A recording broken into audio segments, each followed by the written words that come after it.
Mulai.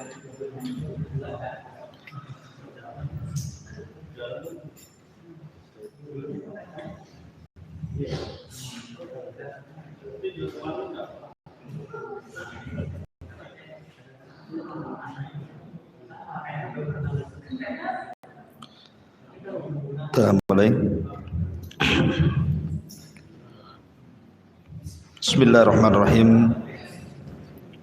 Assalamualaikum warahmatullahi wabarakatuh.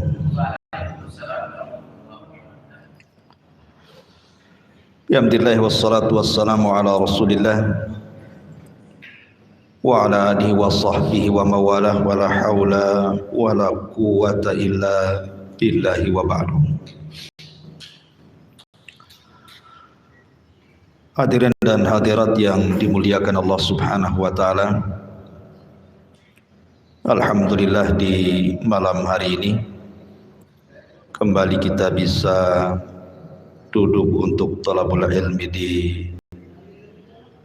masjid yang sangat mulia ini. Salawat dan salam tak lupa kita hadiahkan kepada Rasulullah Muhammad sallallahu alaihi wasallam. Allahumma salli ala sayyidina Muhammad. Dan pembahasan di malam hari ini kita akan meneruskan sejarah dari peperangan Nabi sallallahu alaihi wasallam. Dan malam ini kita akan membahas tentang perang Ahzab atau dikenal juga perang Khandaq. Bahkan saking dahsyatnya perang Ahzab ini sampai Al-Quran memberi nama dalam satu suratnya dengan Suratul Ahzab, Surat Al-Ahzab. Ahzab itu artinya kelompok-kelompok, golongan-golongan yang mengepung Nabi sallallahu alaihi wasallam di kota Madinah. Adapun kapan terjadinya perang Ahzab? Kenapa pula kemudian Nabi sallallahu alaihi wasallam sampai dikepung oleh musuh-musuh yang begitu banyak? Dari orang-orang Quraisy bergabung dengan Khudail, Ghatafan, kemudian juga orang-orang Yahudi yang berkhianat, bahkan orang-orang munafik yang juga berkhianat. Lalu bagaimana kondisi peperangannya? Apakah kaum muslimin kalah ataukah menang?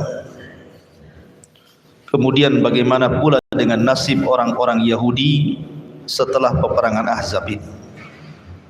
Inilah yang kita akan bahas di malam hari ini. Bagaimana kisah tentang perang Ahzab ini. Ma'asyiral muslimin yang dimuliakan Allah Subhanahu wa taala, perang Ahzab ini terjadi di bulan Syawal pada tahun keempat Hijriah. Artinya Nabi sallallahu alaihi wasallam sudah menetap 4 tahun di kota Madinah. Ada juga yang mengatakan perang Ahzab itu terjadi 10 bulan dan 5 hari pasca hijrah Nabi sallallahu alaihi wasallam. Ada juga yang mengatakan perang Ahzab itu terjadi pada tahun ke-5 Hijriah. Wallahu alam, bahwa pendapat yang kuat wallahu alam bahwa perang Ahzab itu terjadi pada tahun keempat setelah hijrahnya Nabi sallallahu alaihi wasallam. Kalau kita melihat di awal-awal peperangan, contoh perang Badar, perang Uhud, dan juga perang Ahzab,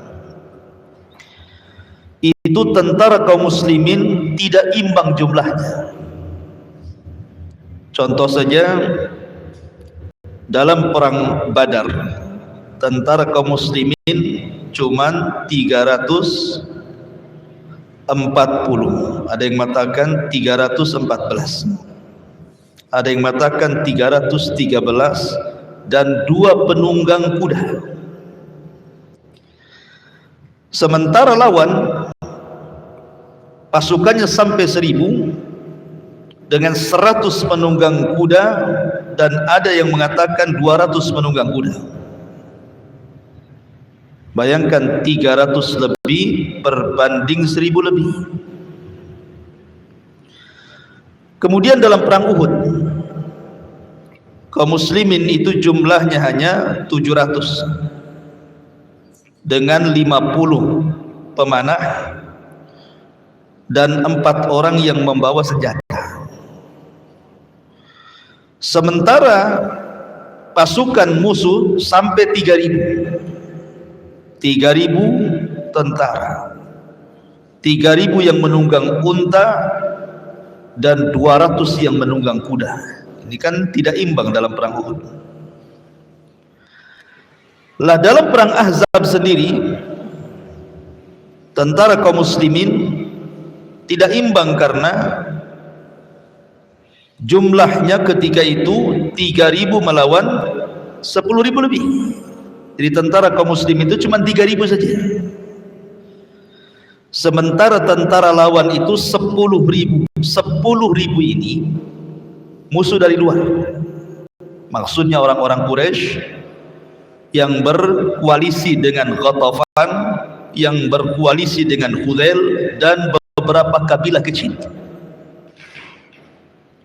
Belum lagi orang-orang Yahudi yang berkhianat dari 2 kabilah besar yang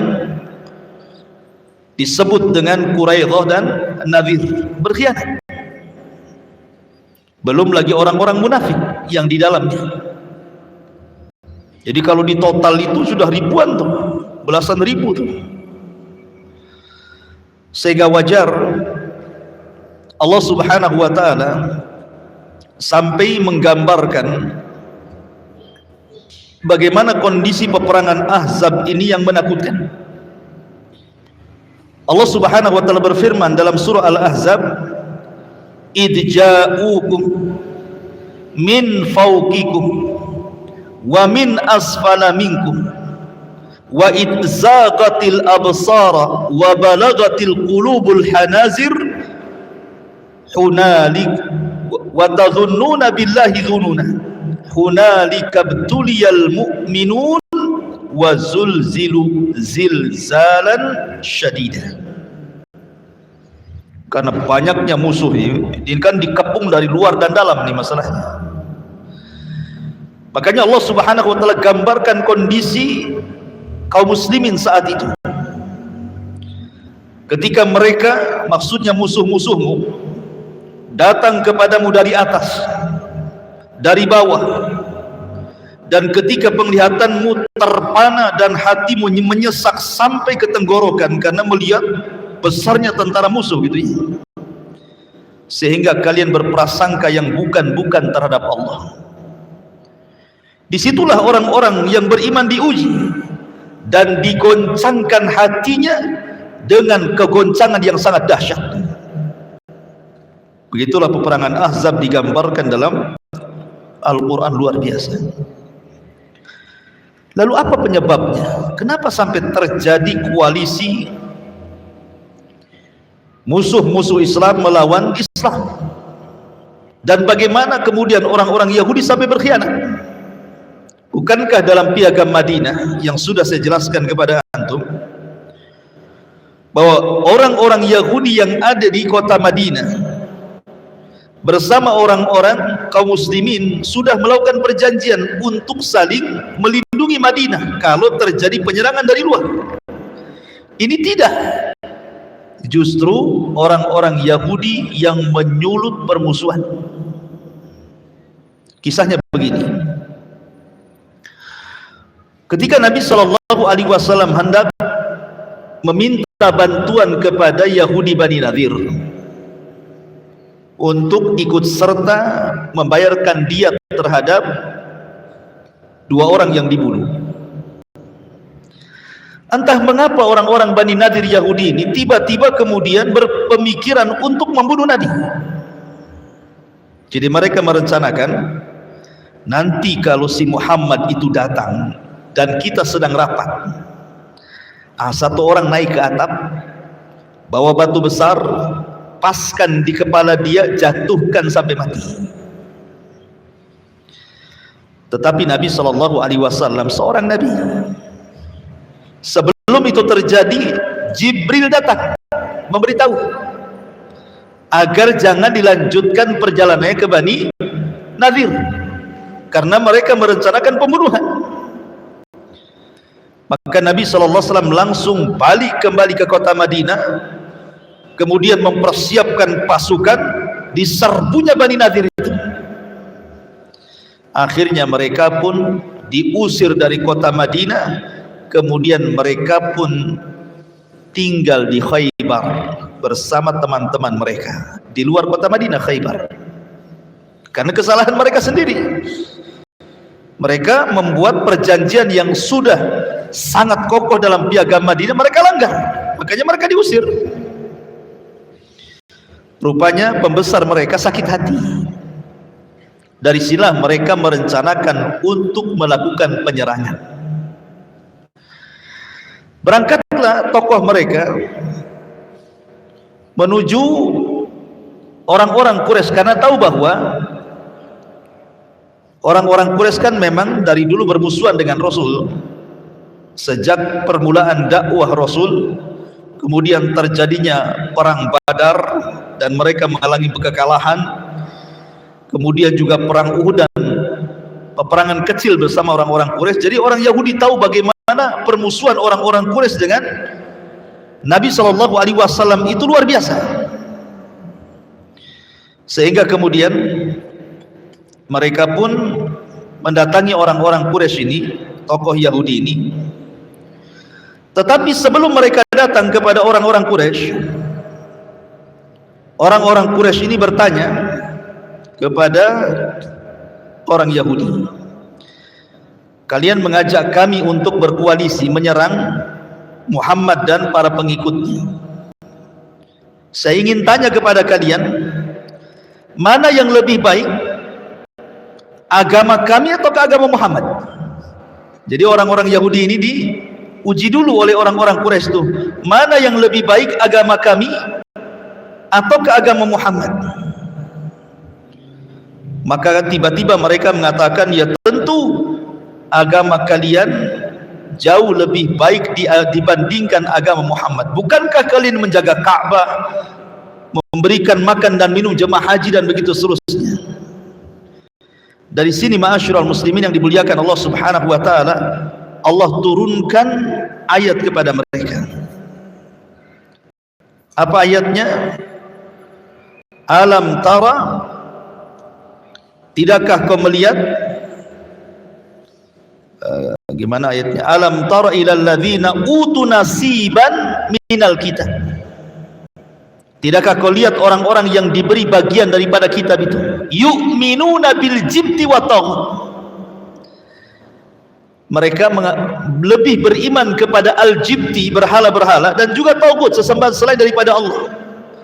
Wa yaqulun, dan mereka mengatakan kalian lebih berpetunjuk dibandingkan mereka, katanya. Kan kurang ajar tuh. Padahal orang Yahudi tahu bahwa Rasul SAW itu Nabi, mereka tahu, karena memang ciri-cirinya termaktub di dalam Taurat. Mereka paham itu, tetapi karena mereka sakit hati gitu ya, makanya kemudian mereka rela membenarkan agama orang-orang musyrik dan menjelek-jelekan agama petunjuk, sampai mereka rela menyembah sesembahan orang-orang musyrik. Oh, dari situ orang-orang musyrik percaya bahwa kedatangan mereka itu ingin melakukan pengkhianatan dan merobek perjanjian dan ingin menyerang Nabi SAW. Jadi orang Yahudi, tokoh Yahudi mengatakan, kalian serang dari luar, kami serang dari dalam, katanya. Deal. Akhirnya Kemudian orang-orang Quraisy pun mempersiapkan pasukan 4.000. Kemudian menghasut Bani Ghatafan, Bani Hudzail dan kabilah-kabilah kecil Arabnya, sehingga genap menjadi 10.000 pasukan yang disiapkan oleh kafir-kafir Quraisy ini. Maka Huyai ibn Akhtab ini tokoh Yahudi dari Bani Nadir ingin merayu kabilah Bani Quraidah. Kan Bani Quraidah waktu itu tidak mau berkhianat.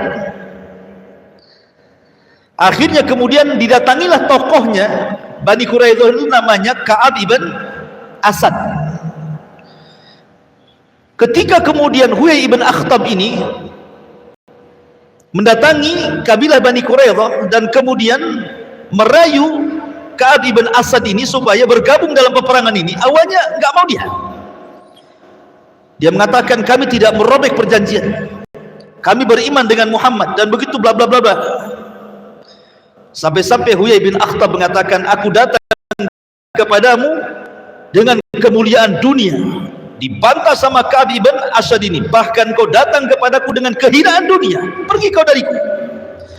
Tapi karena pandainya merayu Huyai bin Akhtab ini, akhirnya kemudian terayu pula Ka'ab ibn Ashraf ini, dan belakangan siap bergabung. Berarti sudah 2 kabilah Yahudi itu, kabilah Bani Nadir yang terusir di Khaybar, kemudian Bani Quraidah yang masih menetap di kota Madinah, yang masih bersama Nabi Shallallahu Alaihi Wasallam.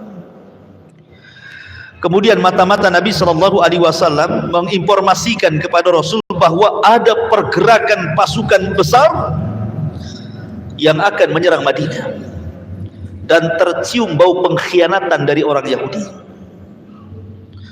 Dipanggillah tokoh-tokoh Islam dari Khazraj dan Aus, Sa'd bin Mu'adz dan Sa'ad ibn Ubadah dan Abdullah ibn Rawahah. Ini tokoh-tokoh hebatnya Ansar. Kemudian Nabi SAW mengatakan, wahai Sa'ad ibn Ubadah, Sa'ad ibn Rabi, dan engkau wahai Abdullah ibn Rawahah, coba kau lihat kondisi orang-orang Yahudi, telah sampai kepadaku bau pengkhianatan. Kau ceklah orang-orang Yahudi itu. Kalau memang tidak benar ini hanya hoax saja, maka kalian berkhutbahlah di hadapan orang-orang Madinah bahwa Yahudi mereka masih baik, Yahudi mereka masih memegang perjanjian dengan kita. Maka berangkatlah 3 tokoh ini menemui orang Yahudi.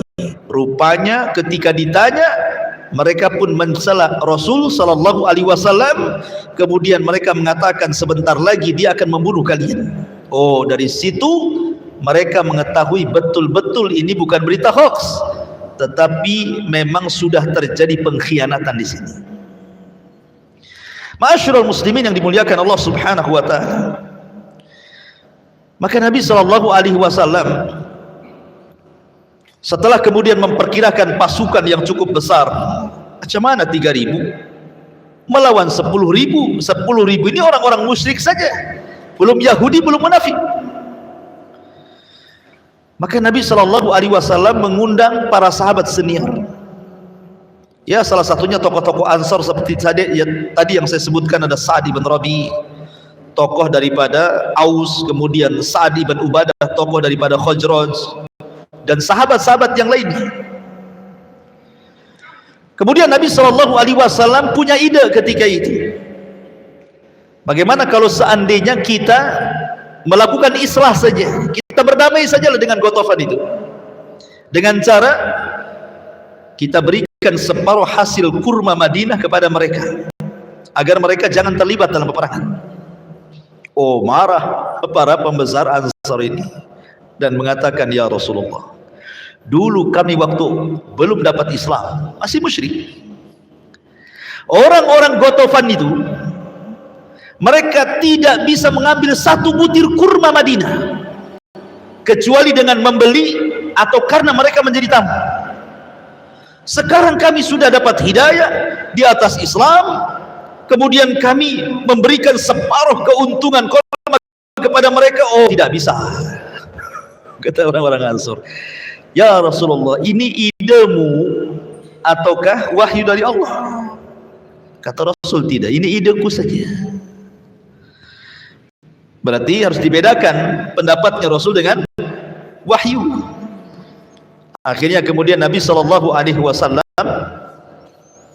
mengikuti sarannya orang-orang Ansar. Ketika itu Nabi SAW memanggil semua para sahabat, kemudian kira-kira strategis perang yang akan kita gunakan itu seperti apa? Sahabat ini berpendapat seperti ini, sahabat ini berpendapat seperti itu. Tiba-tiba Salman Al-Farisi muncul. Salman Al-Farisi, takjub kalau antum mendengar kisah Salman Al-Farisi, luar biasa dalam mencari hidayah itu. Bayangkan dia harus berpindah-pindah dari satu negara ke negara berikutnya, hanya ingin mencari hidayah. Dari awalnya Majusi, kemudian masuk Nasrani, kemudian ditawan oleh dibeli oleh jadi budaknya Yahudi, sampai belakangan menjadi Islam. Dari Asfahan Iran sampai ke Amuria, sampai ke Turki, sampai akhirnya ke Madinah. Berapa negara dilewati Salman Al-Farisi. Dan dia orang kaya, bapaknya pemimpin kaum. Artinya dari segi dunia Salman sudah berkecukupan, tapi demi hidayah dia tinggalkan dunia. Kata Salman Al-Farisi, ya Rasulullah, kalau dalam kondisi seperti ini di negara kami Persia sana, biasanya kami membuat parit. Karena begini kawan, gambaran Madinah ya. Di sini bukit, belakang hutan kurma. Nggak mungkin orang lewat dari samping kiri, samping kanan atau belakang, hanya memungkinkan lewat dari depan. Itu bayangan kota Madinah tuh. Sehingga kalau kita buat parit di depan, kata Salman, maka musuh akan menyulitkan untuk masuk ke dalam kota. Karena masalahnya diapit dua bukit, belakangnya hutan belantara, hutan kurma, kebun. Jadi memungkinkan dari depan saja. Maka Nabi SAW mengikuti idenya siapa? Salman Al-Farisi radhiyallahu anhu. Subhanallah. Para sahabat tidak pernah melakukan perbuatan seperti ini, menggali parit itu tidak pernah mereka. Apalagi bukan parit kecil, bukan antum buat parit buat sepiteng, bukan. Ya. Ini parit besar, parit dalam, parit panjang, parit lebar gitu ya. Karena supaya musuh itu jangan sampai masuk, terutama para penunggang kuda. Sehingga harus lebar, kan kuda ini kan kalau meloncat kan jauh tuh. Kalau nggak lebar gimana kan? Terloncat tidak parit itu. Sehingga harus lebar, dalam gitu ya. Berhari-hari Nabi SAW siang malam bersama para sahabat menggali parit itu. Dan itu di waktu yang sangat sampai lapar ikhwan. Antum cuaca dingin lapar kan kalau cuaca dingin, apalagi ini hujan 2 hari berturut-turut kan, perut ini kan kerbak-kerbuk saja, maunya bakso, mie ayam gitu. Nasi goreng gitu ya. Jadi sahabat akhirnya mengeluh kepada Rasulullah kelaparan. Disingkap pakaian sahabat itu, rupanya ada batu yang diikat di perut. Begitu cara orang dulu nahan lapar, ambil batu taruh di perut, dibuntal. Coba antum kalau lapar kayak gitu, nggak yakin kalau lapar pasti tuh warung. Ngapain taruh batu ya? Bagus ke warung lah. Nggak ada uang cash, ngutang. Gitu. Jadi akhirnya kemudian Rasul pun ingin memberitahu sahabat bahwa dia pun lapar. Disingkaplah pakaian Rasul, sahabat 1 batu, Rasul 2 batu. Bayangkan, menunjukkan laparnya Nabi SAW. Tapi subhanallah, banyak mukjizat yang terjadi saat penggalian parit itu. Nantilah kita di akhir cerita tentang mukjizat penggalian parit itu. Kalau kita cerita mukjizat nanti nggak selesai ceritanya. Jadi selesai kemudian buat parit, Maka kemudian Nabi SAW kan sudah mencium pengkhianatan. Pertama orang-orang Yahudi, yang kedua orang-orang munafik. Perhatikan dalam surah Al-Ahzab perkataan orang-orang munafik, melemahkan tentara kaum muslimin. Dan memang begitu kan, di perang Uhud saja orang-orang munafik membawa hampir sepertiga pasukan untuk pulang. Maka sama dalam perang Ahzab itu juga orang-orang munafik mengatakan kepada orang-orang yang beriman, wa idh qalat ta'ifatum minhum ya ahla Yathrib la muqama lakum farji'u wasta'dhinu fariqum minhumun nabi yaquluna inna buyutana awrah wa ma hiya bi awrah yuriduna illa firara. Lihat bagaimana perkataan orang munafik melemahkan orang Islam nih. Wahai penduduk Madinah, penduduk Yathrib, tidak ada tempat bagimu, maka kembalilah kalian. Dan sebagian dari mereka meminta izin kepada Nabi untuk tidak ikut perang gara-gara hasutan orang munafik. Sesungguhnya rumah-rumah kami terbuka, tidak ada penjaga. Pada rumah-rumah itu tidak terbuka, mereka hanya hendak lari dari peperangan. Jadi tentara ini mengatakan, orang-orang munafik, sudahlah balik-balik ke rumah-rumah kalian. Ngapain kalian menjaga parit di sini gitu? Nanti kalau nyerang rumah kalian gimana? Jadi betul-betul kalau ban itu digembosi betul. Tetapi jawaban orang-orang yang beriman, walamma ra'al mu'minuna al-ahzab, dijawab di sama orang-orang yang beriman.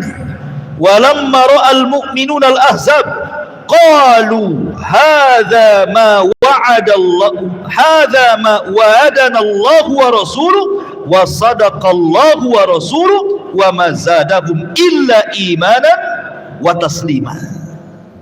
Dan ketika orang-orang yang beriman melihat kelompok-kelompok yang bersekutu itu, justru mereka mengatakan inilah yang dijanjikan Allah dan Rasulnya kepada kami, dan benarlah Allah dan Rasulnya, dan yang demikian itu menambah keimanan dan keislaman kami. Oh, makin dikompori, makin kuat imannya. Itulah para sahabat Nabi SAW, tidak tergoyahkan keimanannya. Walaupun bagaimanapun mereka sudah manusiawi, sahabat itu ada rasa takut manusiawi kan, sebagaimana ayat yang pertama saya jelaskan, sampai menyesakkan dada mereka saking takutnya itu. Jadi wajar kalau seandainya kemudian mereka ketakutan, apalagi mereka sudah terkepung 1 bulan nih kawan. Bayangkan diboikot 1 bulan gak ada makanan, mereka hanya makan ala kadarnya. Makanya banyak mukjizat soal makanan yang berkah di perang Ahzab ini, karena mereka nggak ada makanan. Sampai-sampai Jabir bin Abdillah itu pernah mengundang Rasul, maksudnya khusus untuk Rasul saja makan itu. Tiba-tiba Rasul meminta sahabat untuk ikut masuk ke rumahnya. Bingunglah Jabir ini, kan itu makan untuk 1 orang, 1 pasukan pula dimasukkan ke rumahnya. Tapi subhanallah semuanya makan. Betul kan? Barokah, mukjizat Nabi SAW. Lah, ketika itu saat kaum muslimin sudah bingung, datanglah orang Yahudi yang menyembunyikan keislamannya. Namanya Nuaim ibn Mas'ud. Dia Yahudi, tetapi menyembunyikan keislamannya. Dia datang kepada Nabi SAW, ya Rasulullah, saya ini Yahudi. Orang-orang Quraidah, orang-orang Nadir, mereka tidak tahu saya sudah masuk Islam. Bagaimana kalau engkau utus aku, akan kuadu domba orang-orang ini. Kata Nabi SAW, silakan. Kenapa dibolehkan mengadu domba dalam peperangan? Karena al-harbu kaid, peperangan itu tipu daya, yang penting menang. Nggak ada jujur-jujuran peperangan itu. Mau nipu, mau bohong, terserah, yang penting intinya menang. Makanya Rasul mengatakan al-harbu kaidun, peperangan itu tipu daya. Datanglah Nuaim ibn Hammad ini kepada tokoh-tokoh Yahudi dan mengatakan, Kalian kan tahu siapa saya, siapa posisi saya, siapa kedudukan saya. Maka tokoh-tokoh Yahudi mengiyahkan, ya, engkau orang mulia, engkau orang diperhitungkan dalam Yahudi. Bagaimana kalau seandainya aku berikan saran kepada kalian? Apa saran? Kata Nuaim bin Hammad, sekarang logika, kalau seandainya orang-orang dari Quraisy kafir itu datang menyerang Madinah, qadarullah kalah, kemudian mereka pulang ke Mekah, kira-kira apa yang akan dilakukan oleh Muhammad kepada kalian? Habis kalian nanti. Bahasanya seperti itu kan. Begini, saya kasih saran, biar orang-orang kafir Quraisy itu tidak berkhianat dan betul-betul bergabung dengan kita untuk menyerang Muhammad. Kita minta 10 anak-anak mereka kita sandra. Kalau mereka berkhianat, tiba-tiba mereka meninggalkan Madinah, kita bunuh yang 10 anak-anak mereka ini. Dan saya yakin kalau mereka mendengar anak-anak mereka akan dibantai, mereka pasti tidak akan berkhianat. Oh, betul juga katanya. Kalau gitu kita sandra saja 10 anak mereka sampai betul-betul memang kita perang bersama mereka dan menang dalam peperangan, baru kita kembalikan anak-anak mereka. Habis itu Nuaim ibn Mas'ud sudah menemui orang Yahudi ini. Mereka datang ke orang-orang musyrik, datang kepada tokoh-tokoh orang-orang Quraisy dan mengatakan begini, kamu tahu siapa saya? Ya, engkau orang Yahudi. Kalau seandainya aku bicara dengan kalian, kalian percaya? Ya, kami percaya karena engkau sekutu kami sekarang. Begini, saya dapat desas-desus bahwa orang Yahudi itu sebenarnya dia akan mengkhianati perjanjian dengan kalian. Sebentar lagi mereka akan meminta 10 anak kalian dan akan diserahkan kepada Muhammad dan akan dibunuhnya katanya. Ini adu domba tuh sama siapa ini? Nuaim bin Mas'ud ini. Akhirnya apa? Betul, tokoh-tokoh Yahudi ini setelah Nuaim bin Mas'ud ini mengadu domba nih, mereka datang kepada orang-orang Quraisy dan mengatakan begini, kami bukan tidak percaya dengan kalian. Kalau seandainya kalian menyerang Madinah, tiba-tiba kalian meninggalkan kami, habislah kami di tangan Muhammad. Sebagai jaminan, tolonglah serahkan 10 anak kalian. Ini saja jaminan saja, kalau kalian tidak berkhianat. Kata orang musyrik, oh 10 anak ya kan. Dan dengar dari Nu'aim bin Mas'ud kan, oh 10 anak gitu kan. Baik katanya, nah, tengok nanti katanya. Dari sini orang Yahudi sudah nggak respect tuh. Wah ini udah mengkhianat nih kan, karena nggak mau ngasih 10 anaknya kan, mereka nggak mau kasihkan. Berhasil Nuaim bin Mas'ud memecah belah orang ini, sehingga ketika orang-orang musyrik menyerang Rasul, orang Yahudi nggak terlibat karena takut. Mereka nonton saja. Akhirnya orang-orang musyrik mereka sudah melakukan pengepungan. Rasul itu sudah kepepet di 1 bulan dikepung, cuman gak kepepet ikhwan, makanan gak ada, sudah lemas sahabat itu, kelaparan gitu. Akhirnya kemudian ketika berhadap-hadapan, orang dulu kan biasalah ada sistem mubarazah. Mubarazah itu adu tanding gitu ya, dari kaum muslimin Ali bin Abi Thalib, dari orang-orang kafir Quraisy Amr ibn Abi Wud. Amr ibn Abi Wud ini jagoan hebat tuh. Dan dia setara dengan Abu Thalib, bapaknya Ali. Jadi ketika melihat Ali, ngapain kau lawan aku katanya kan, aku ini kawan baik bapakmu katanya. Mundur ini anak bawang ya. Cari yang baik lagi katanya. Aku tidak akan membunuhmu, aku menghormati bapakmu. Kata Ali bin Abi Thalib, bahkan aku yang akan membunuhmu katanya. Anak kecil gitu. Akhirnya terjadilah mubarazah, menanglah Ali bin Abi Thalib. Memang tidak terjadi peperangan yang berarti dalam perang Ahzab ini ikhwan. Maksudnya bukan perang wah, karena kan ada parit masalahnya gitu kan. Jadi, dan setiap peperangan Rasul hampir 27 lebih lah, kurang lebih 30 peperangan Rasul itu kan kebanyakan itu tidak adu fisik. Kadang-kadang damai, ya kan, macam-macam kan. Yang betul-betul perang itu perang Badar, perang Uhud gitu ya, Hunain itu memang betul-betul perang gitu kan. Tapi hampir peperangan Rasul itu tidak ada perang berarti. Contohnya perang Khandaq. Yang terkenal mubarozahnya Ali dengan Amr ibn Abi Wud saja. Katanya lempar-lemparan panah saja. Cuman masalahnya Nabi pernah marah dalam perang Khandaq ini. Kenapa? Gara-gara dia jaga Khandaq, jaga parit itu, akhirnya masuk waktu asar mereka masih melempar tombak panah gitu.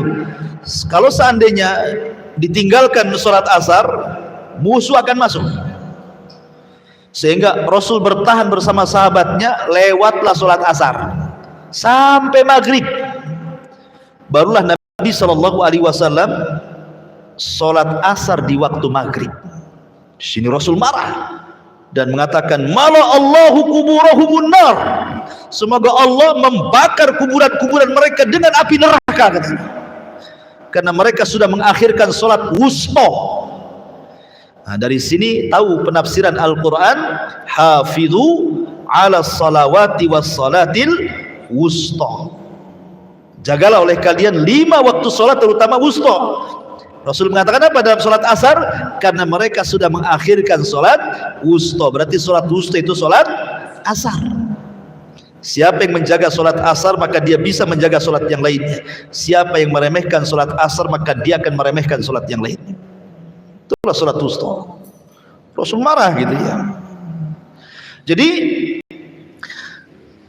kan malam hari berhenti perang, karena memang cuacanya dingin, ekstrim sekali dinginnya. Mereka hanya perang itu di waktu siang saja, malam istirahat. Jadi orang-orang musyrik kembali ke kemah-kemah mereka. Disinilah namanya orang dingin pasti akan bakar-bakar kan, mesti untuk menghangatkan badan kan, mesti bakar-bakarlah pasukan ini. Allah Subhanahu wa taala kirim malaikat. Allah kirim malaikat, dan malaikat ini membuat angin yang sangat dahsyat, sehingga kemudian angin ini menjadikan kayu-kayu yang terbakar itu membakar semua tenda, berhamburan kemana-mana kayu ini yang banyak apinya itu kan, masuk ke tenda ini, kebakar tenda itu, maka akhirnya seluruh tenda kebakar.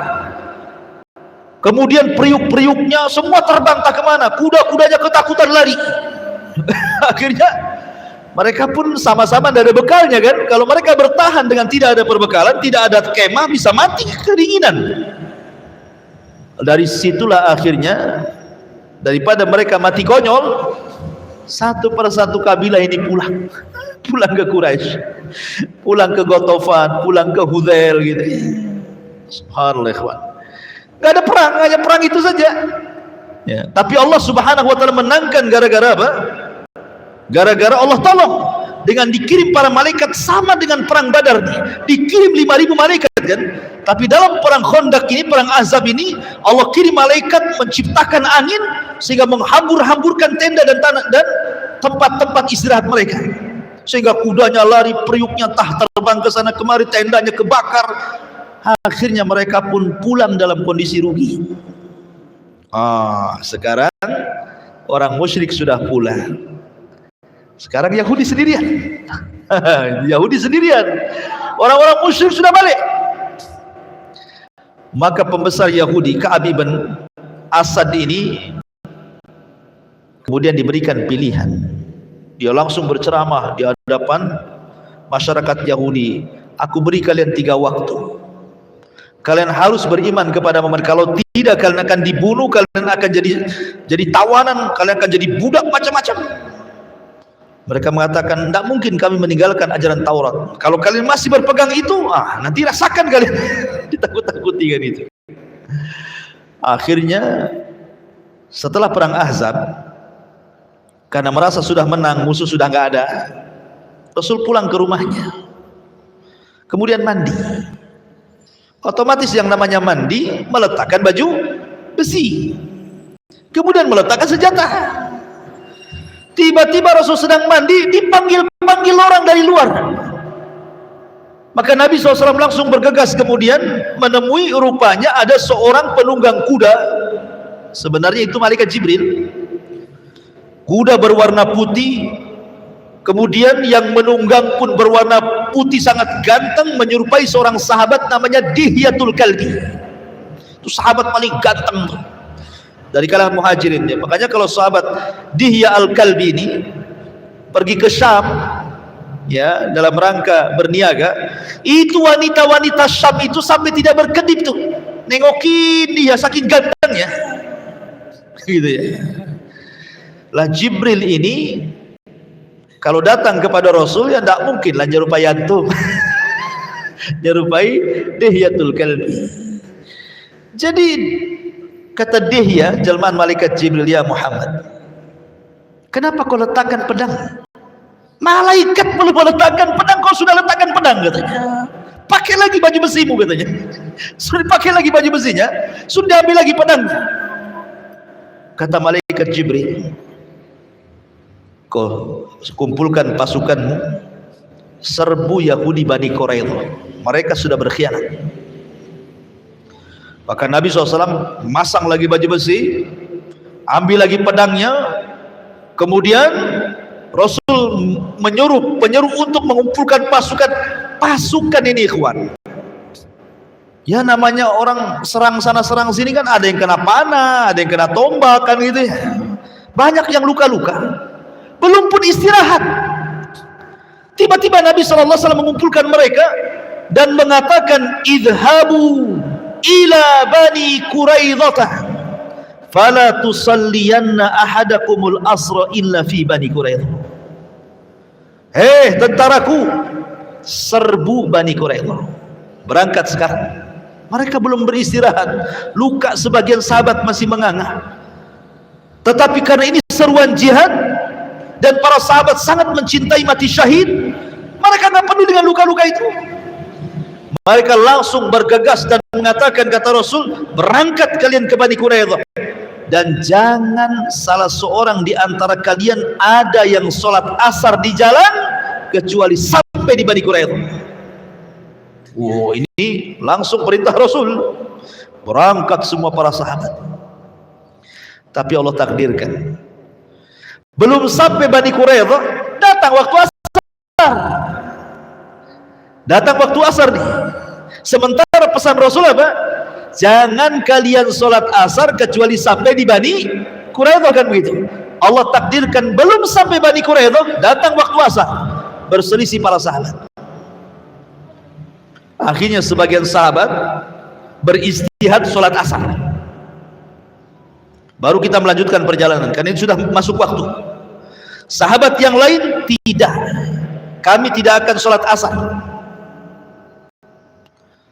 Sebagian para ulama ada yang memahami kalimat idhabu ila Bani Quraidah, yang dikehendaki Rasul itu bukan masalah sholat asarnya, maksudnya biar kalian cepat sampai di Bani Quraidah, itu maksudnya.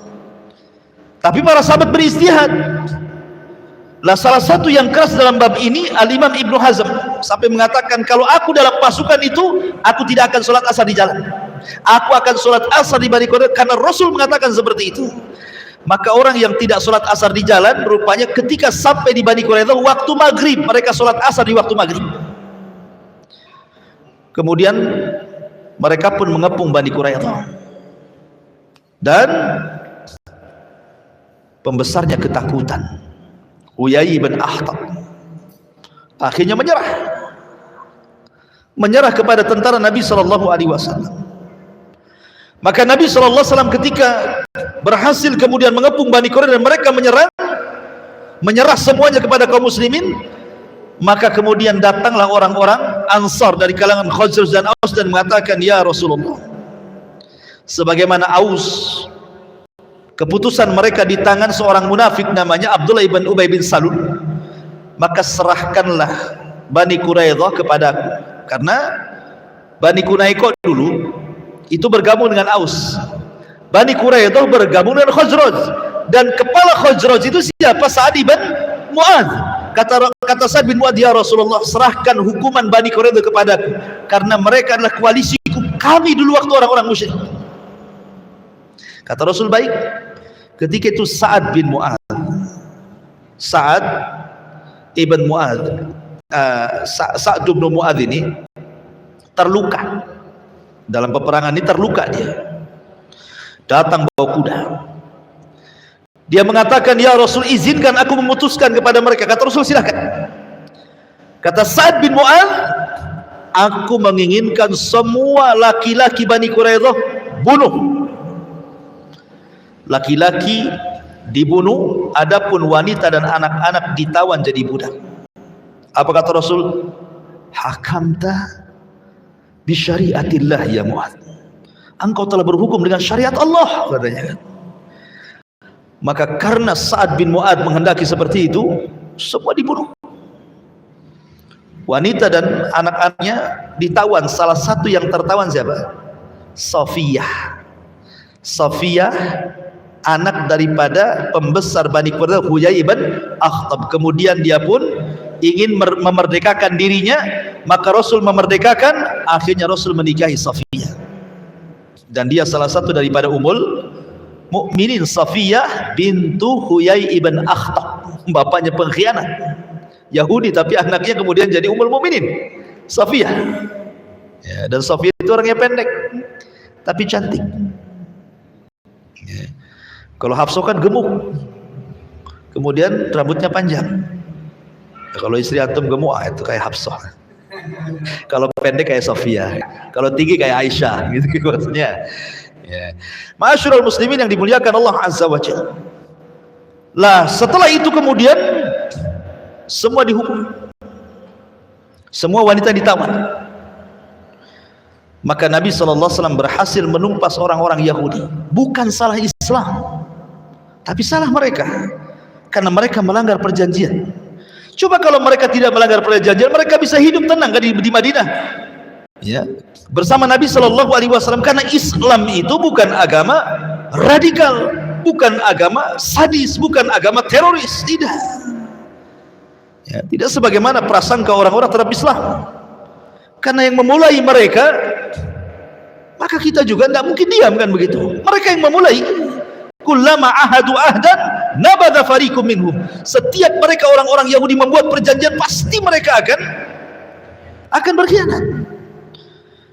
Dan hukuman bagi orang-orang yang merusak, maka Allah Subhanahu wa taala firmankan di dalam Al-Qur'an, innama jazaa'ul ladzina yuharibuna Allah wa rasulah. Sesungguhnya balasan orang-orang yang mereka memusuhi Allah dan Rasulnya, maka mereka boleh, karena kebijakan pemerintah, boleh mereka dibunuh. Ya. Balasan orang-orang yang memusuhi Allah dan Rasulnya itu, dan orang yang merusak di bumi, an yuqattalu, mereka bisa dibunuh. Makanya kenapa Rasul memuji Sa'ad bin Mu'adz dan mengatakan, hakamta bi syariatillah, engkau telah berhukum dengan syariat Allah. Karena Allah yang mengatakan, innama jazaa'ul ladzina yuharibuna Allah wa rasul wa yas'auna fil ardi fasadan an yuqattalu. Balasan orang-orang yang musuhi Allah dan Rasulnya dan merusak di bumi boleh dibunuh. Tapi Sa'ad bin Mu'adz usianya tidak panjang, dia mati muda akibat lukanya itu. Setelah berhukum dengan hukum kepada Bani Quraidah, dia pun meninggal. Dan Rasul sangat sedih.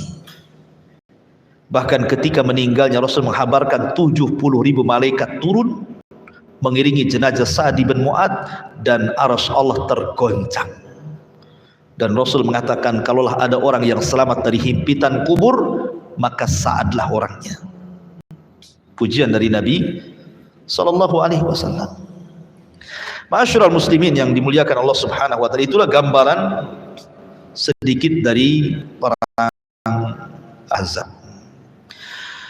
Wallahu a'lam. Karena sudah jam 9, ikhwan. Cuaca pun dingin juga ya. Iya, kayaknya lapar juga kita. Mudah-mudahan ada manfaatnya. Subhanakallahumma bihamdika asyhadu an la ilaha illa anta astaghfiruka wa atubu ilaik.